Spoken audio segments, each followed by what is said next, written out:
little chickens! Today I'll be reviewing the new LEGO Star Wars Imperial Star Destroyer. It's going to be 1,555 pieces and will retail for $159.99 USD. If you'd like to help support my channel, I'm dropping my affiliate link to order on the LEGO website in my caption below. Before I get started, thanks so much to the LEGO group for sending this over to me for review. All thoughts and opinions are my own. Alrighty, so this Imperial Star Destroyer comes with 6 minifigures and a bonus minifigure of Cal Kestis for the LEGO Star Wars 25th anniversary. First up is Darth Vader. Nothing new here. This is the exact mold from the TIE Bomber, the Emperor's Throne Room diorama, and most recently boarding the Tantive V4. Commander Praji here is a brand new character minifigure. This character boarded the Tantive V4 with Darth Vader in A New Hope, and he reported that the Death Star plans were not on this ship. An Imperial crew member is next, which to my knowledge is a newer mold of the one previously seen in 2016 in the Galactic Empire Battle Pack. So this one has updated printing on the face, torso, and legs. Here is a female Imperial gunner who also appears to have updated printing on the torso and legs, though her face doesn't have the headset that previous gunners have had. The headgear helmet does look to be the same part. Imperial Navy Trooper has an updated torso print, very similar to the Navy Trooper from the previous Imperial Star Destroyer from 2014, but this one has a chin strap instead of a headset, as well as a second face print. And lastly, from the main set lineup, as in minifigures that belong in the Star Destroyer, we have a female Stormtrooper, which we have also previously seen in the Boarding the Tantive V4 set. It's a cool minifigure lineup for sure. It makes perfect sense for the LEGO set that they're in, but obviously what I'm most excited about, and what you're probably most excited about, is this Cal Kestis minifigure. This is the fourth of what I believe is 7 bonus minifigures that we'll be getting this year, so we're officially over the halfway point. He's got a navy blue torso with the brown across the front of his chest, a brown left glove, and printed legs. Some even more great printed details on the backside of his torso, but glaringly omitted from this mold is the poncho from Jedi Fallen Order. I just love ponchos, but I'm sure everybody else has covered it by this point, so I won't get into it. I just had to point it out. And also here is his second face print. It's pretty incredible to finally have a Cal Kestis minifigure. He is so adored and beloved in the fandom. I'm definitely going to display him next to my BD1 LEGO set from 2 years ago. Let's dive into this Star Destroyer now. Right off the bat, I'll tell you, it does not come with a stand. The stand that I am using is an acrylic display stand from Tricked Out Bricks. I am not affiliated, I just like their stands. And a full disclosure from me, I do not own any of the previous Playscale Star Destroyer sets. The last one, which I mentioned earlier, is from 2014, or the first one, which is from 2006. I had a lot of fun building it, but I think this looks freaking great. Comparing at least in photos, I just think that the side cannons or turrets look a lot better in this model. I think that the command bridge looks better. I think overall the exterior detailing looks a lot better in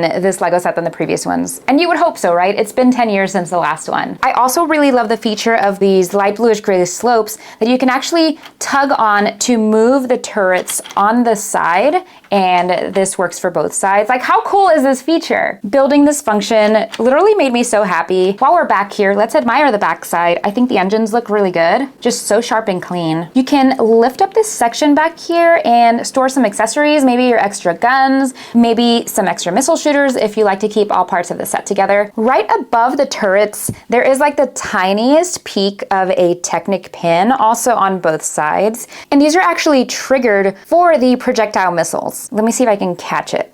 Whoop. Yeah, just very cool. I really like that they're hidden into the build.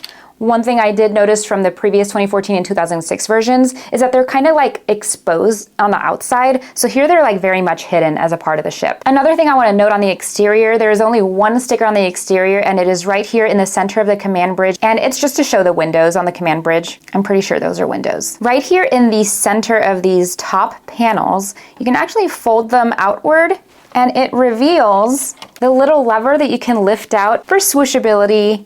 Very cool. Oh, and speaking of stickers, there were 13 stickers total in the set, the rest of them which are in the interior. Before I get to talking about the interior though, here is a look at what the bottom side looks. It's nice, very clean. I feel like very easily able to modify into a Chimera for Thrawn, but that's not what we're talking about in this video. So in order to get into the inside of this ship, first you remove this entire chunk off the top. It's so easy to grab and lift.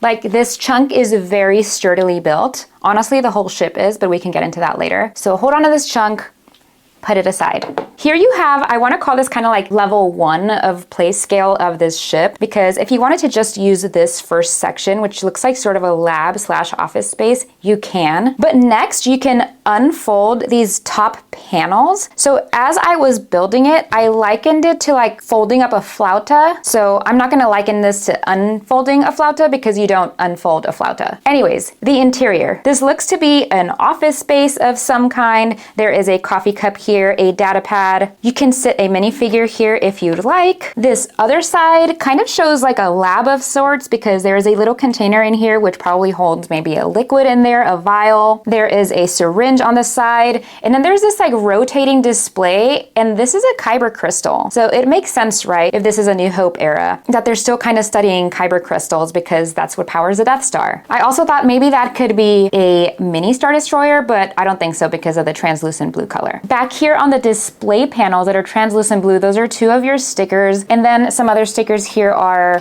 some monitors. There's a container in here holding binoculars. There's another container down here with Aurebesh writing on the side and the Imperial logo, and on the inside are some of the little round printed tiles. Over here you have some monitors, so you can actually place, I don't know, your gunner, your Commander Praji, your Navy crew, a stormtrooper. What I really love about this set is that you can place every single minifigure inside very comfortably. You know how there's always these dramatic scenes in the movies where there's the workers that are in the pit, sort of. And again, if you're the kind of person who likes to keep their set together, you can fold up your Imperial Star Destroyer like a flauta, put this little hatch back up. Every single minifigure fits on the inside when it's all closed, and all of the accessories can fit on this back hatch. Isn't this so cool? So anyways, as I previously mentioned, you can access the swooshing stand by lifting these 2 things, or if you wanted to remove the top area and swoosh it around with some of the top exposed for some reason, you can do that too.